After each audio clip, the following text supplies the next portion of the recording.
प्रियजनों, अब माता पार्वती जी के पिता के महल से विदा कराकर अब श्री शिव भगवान जी लेने के लिए देवताओं के साथ माता पार्वती जी के अब जो पिता का महल था वहां पर विराजमान हो गए थे, वहां पर पहुंच गए थे।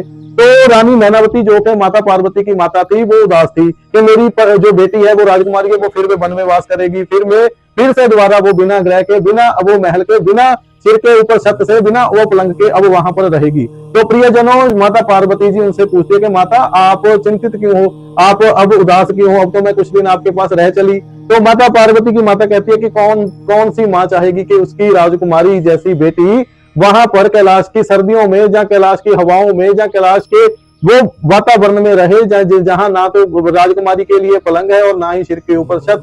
तो प्रियजनों, माता पार्वती जी ने कहा कि प्रेम के लिए, सुख के लिए पति का प्रेम होना जरूरी है, महल का होना जरूरी नहीं है। तो प्रियजनों, आप बताओ, क्या ज्यादा अमीरी या सिर के ऊपर महल, या कह लो कि ज्यादा बड़े जो होते हैं फार्म हाउस वगैरह होने से ही, या प्रॉपर्टी होने से ही पति के प्रेम या पति पत्नी के प्रेम के बारे में पता चलता है, या आपस में ईमानदारी और जरूरत का एहसास रखने से, या एक दूसरे का ध्यान और खुशी रखने से प्रेम संबंध बढ़ते हैं। तो प्रियजनों, ये आप स्वयं विचार करिएगा, कल आगे बताएंगे। तो प्रेम संबंध क्या है हमें अवश्य बताएं, अवश्य हमारे साथ जुड़े रहे। आपका बहुत बहुत धन्यवाद।